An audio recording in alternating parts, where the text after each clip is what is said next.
असम और मिजोरम में सीमा पर गहरा रहा है तनाव। मिजोरम के लोगों के हमले के बाद असम पुलिस ने की फायरिंग, 6 लोगों की मौत की पुष्टि। देश में 2 राज्यों के बीच शायद ही ऐसी नौबत पहले आई हो। असम मिजोरम सीमा पर लायलापुर क्षेत्र में मिजोरम लोगों ने हमला कर दिया।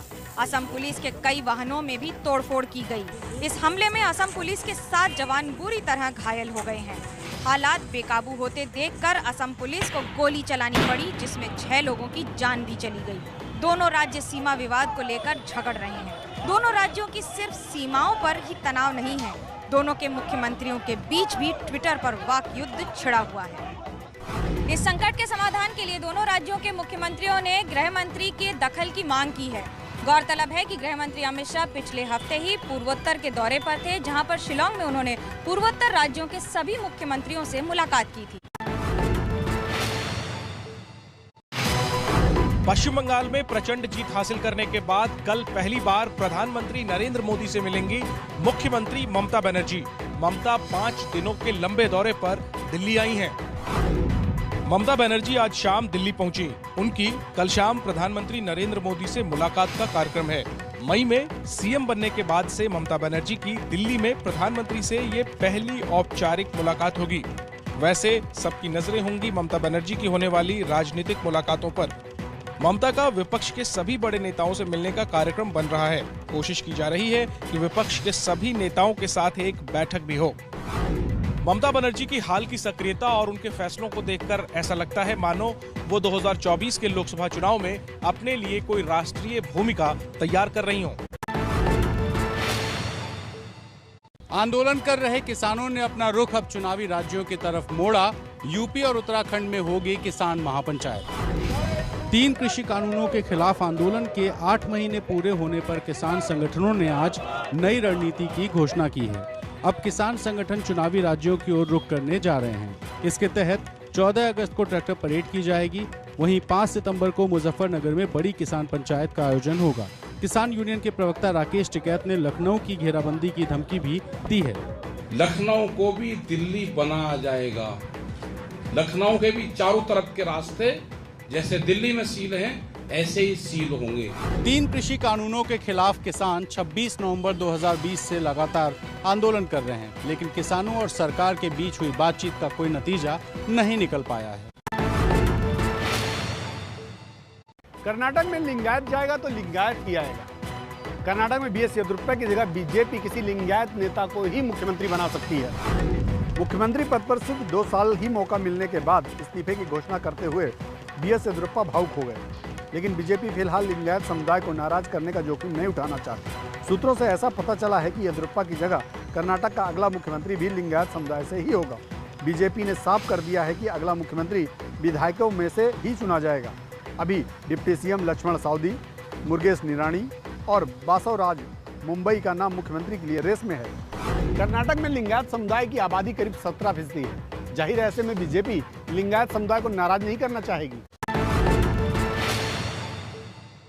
बीएस येदियुरप्पा के इस्तीफे से भड़के उनके समर्थक विरोध में समर्थकों ने उनके गृह नगर शिकारीपुरा में जबरन दुकानें बंद करवाई।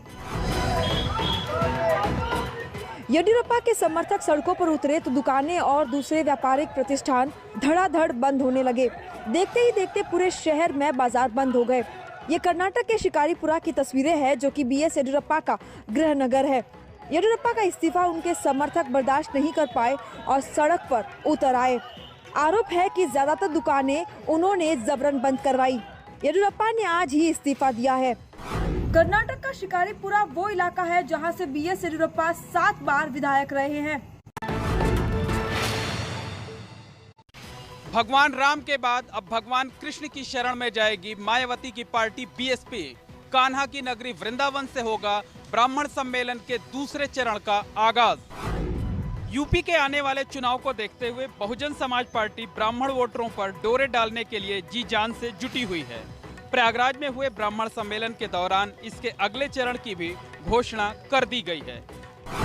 बीएसपी के ब्राह्मण सम्मेलन का दूसरा चरण वृंदावन में 1 अगस्त से शुरू होगा। सम्मेलन की शुरुआत से पहले बांके बिहारी मंदिर में दर्शन पूजन का कार्यक्रम भी रखा गया है। बीएसपी ने पहले चरण की शुरुआत भगवान राम की नगरी अयोध्या से की थी। पारंपरिक तौर पर दलित वोट बीएसपी की सबसे बड़ी ताकत रहा है, लेकिन मायावती अपने साथ ब्राह्मणों को जोड़कर चुनावी राजनीति में एक बार फिर से सोशल इंजीनियरिंग आजमा रही हैं। टोक्यो ओलंपिक में भारत को पहला मेडल दिलाने वाली मीराबाई चानू भारत लौट आई हैं। मणिपुर के मुख्यमंत्री एन बीरेन सिंह ने ऐलान किया है कि उन्हें अब एडिशनल एसपी का पदभार दिया जाएगा इनाम के तौर पर। मीराबाई चानू जब दिल्ली के इंदिरा गांधी इंटरनेशनल एयरपोर्ट पर उतरी तो उनका जोरदार स्वागत हुआ। चैंपियन वेटलिफ्टर चानू ने टोक्यो ओलंपिक में मेडल के साथ भारत की धमाकेदार शुरुआत की थी। इस बड़ी कामयाबी के बाद चानू पर अब इनामों की बरसात हो रही है। मणिपुर के सीएम एन बीरेन सिंह ने घोषणा की है कि मीराबाई चानू को मणिपुर पुलिस में अतिरिक्त पुलिस अधीक्षक खेल के रूप में नियुक्त किया जाएगा। ऐसा लगा था कि हमारी सपना पूरा हुआ है। ये 5 साल का इतना मेहनत वो सब एक दिन में सब मिल गए, तो बहुत ही अच्छा, बहुत ही खुश। मणिपुर के मुख्यमंत्री एन बीरेन सिंह ने मीराबाई चानू के लिए 1 करोड़ रुपए के इनाम की घोषणा भी की है। सावन के पहले सोमवार को उज्जैन के महाकाल मंदिर में उड़ी सोशल डिस्टेंसिंग की धज्जियां। इस कदर भीड़ उमड़ी की धक्का मुक्की में मंदिर परिसर की रेलिंग ही टूट गई। महाकाल के दर पर इस कदर भीड़ उमड़ी की सुरक्षा कर्मियों से भी नहीं संभली। फिर तो ऐसी धक्का मुक्की हुई कि भीड़ को काबू करने के लिए लगाई गई रेलिंग ही टूट गई। रेलिंग के गिरते ही श्रद्धालु भी एक दूसरे के ऊपर गिरे। कई लोगों के हाथ में रखी प्रसाद की थाली भी गिर गई। मंदिर परिसर में भारी अफरा तफरी मच गई। तस्वीरें बता रही थी कि सोशल डिस्टेंसिंग की जमकर धज्जियां उड़ गईं। पूर्व मुख्यमंत्री उमा भारती भी महाकाल के दर्शन के लिए आईं। बेकाबू भीड़ देखकर उन्होंने भी सभी से नियमों का पालन करने की अपील की। महाकाल में जो दर्शनार्थी दर्शन करने आ रहे हैं वो अगर हो सके तो कोरोना संबंधी नियमों का पालन करते हुए आगे, क्योंकि शासन और प्रशासन की व्यवस्था है कि वो लोगों को रोके, लेकिन इतने बड़े समूह में एक एक व्यक्ति को नहीं रोका जा सकता।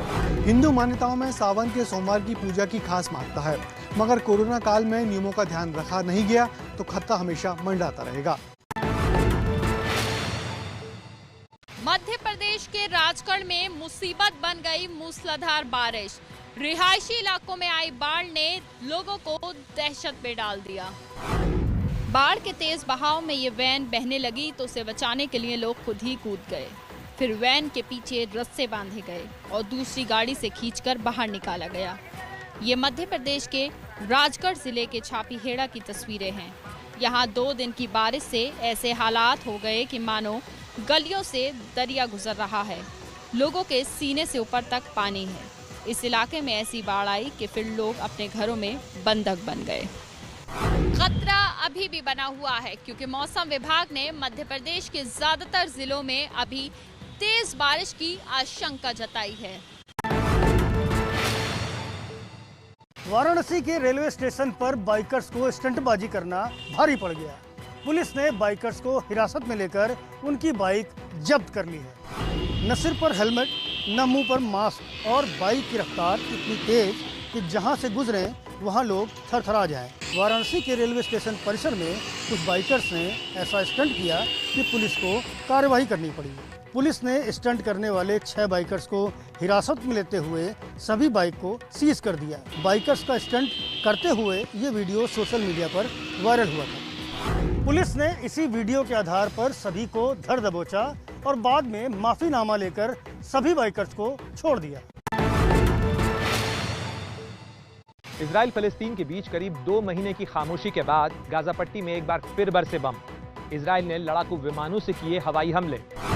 इजरायली लड़ाकू विमानों ने इस कदर बमबारी की तो सब कुछ धुआं हो गया। आज सुबह गाजा पट्टी का दक्षिणी हिस्सा धमाकों की गूंज से दहल उठा। इजराइल का कहना है कि ये हमले हमास के कब्जे वाले गाजा इलाके से इजराइल की तरफ छोड़े गए गुब्बारों के जवाब में किए गए हैं। हमास की तरफ से ऐसे गुब्बारे फेंके गए जिनसे इजराइल के दक्षिणी इलाके में 3 धमाके हुए। इसके बाद इजराइल ने लड़ाकू विमानों से इस कार्रवाई का जवाब दिया। गाजा के इलाके में करीब 2 महीने बाद संघर्ष विराम टूटा। इससे पहले मई 2021 में इजरायली सेना और फिलिस्तीनी संगठन हमास के बीच 11 दिनों तक लड़ाई चली थी।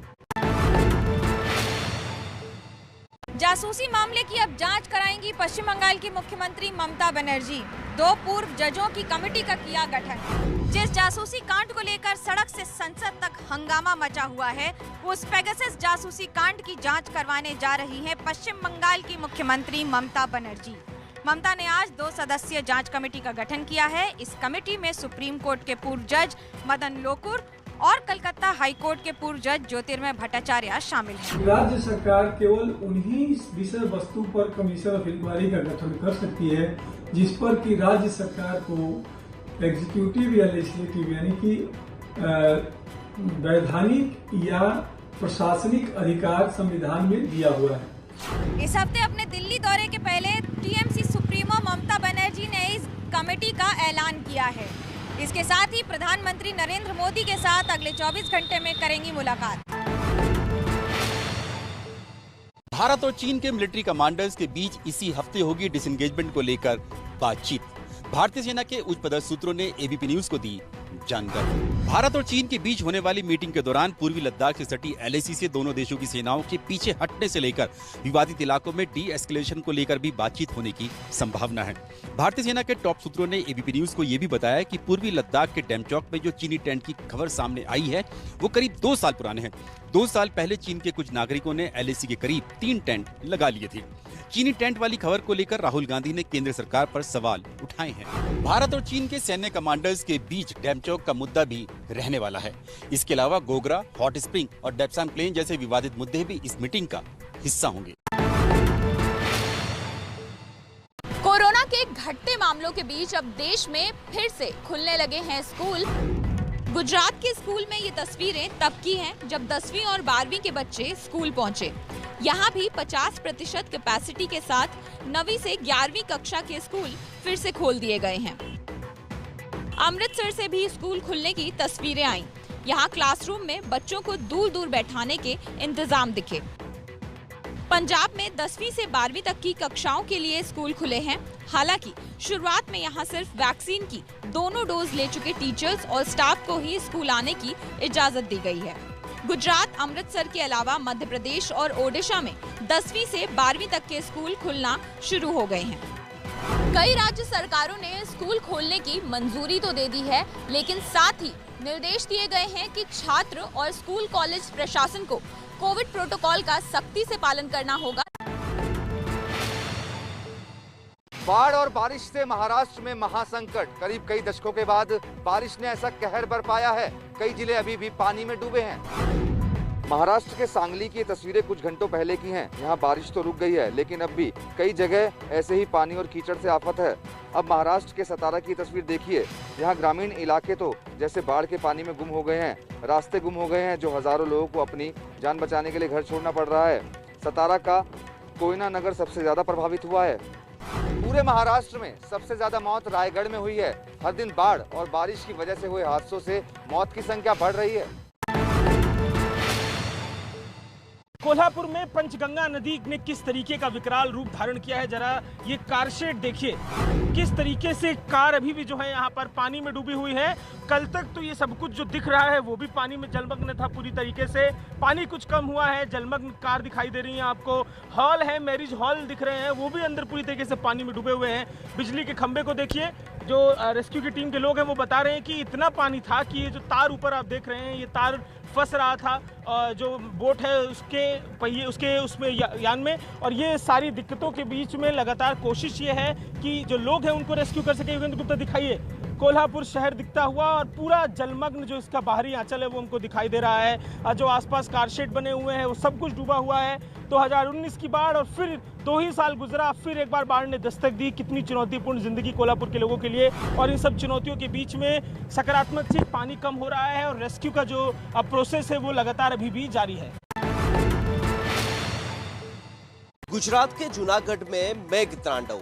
पहाड़ों पर बारिश गिरने से मंदिर गए श्रद्धालुओं की जान पर बनाई।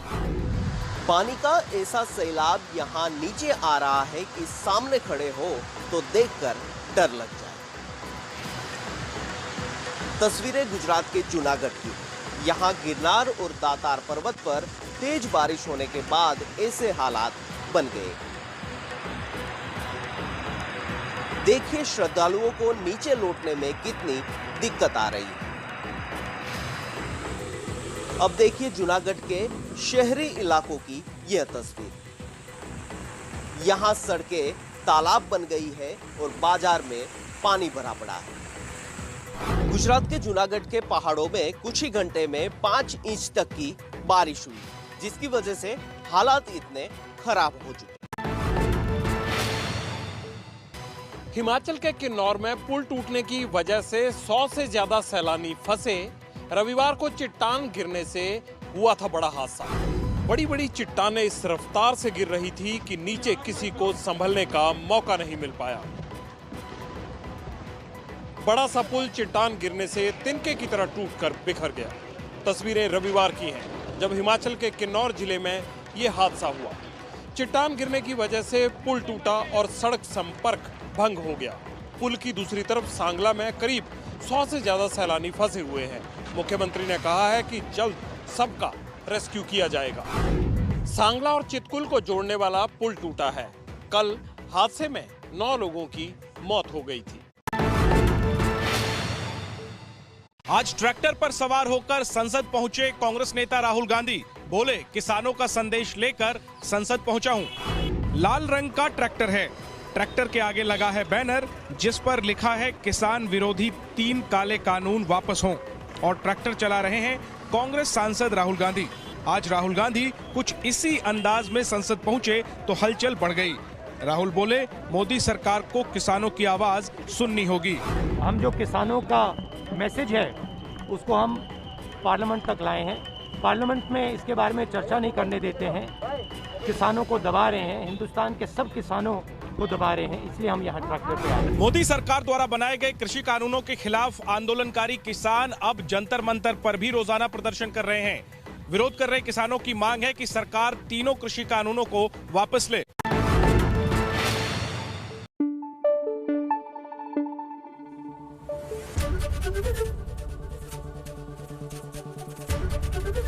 एबीपी न्यूज आपको रखे आगे।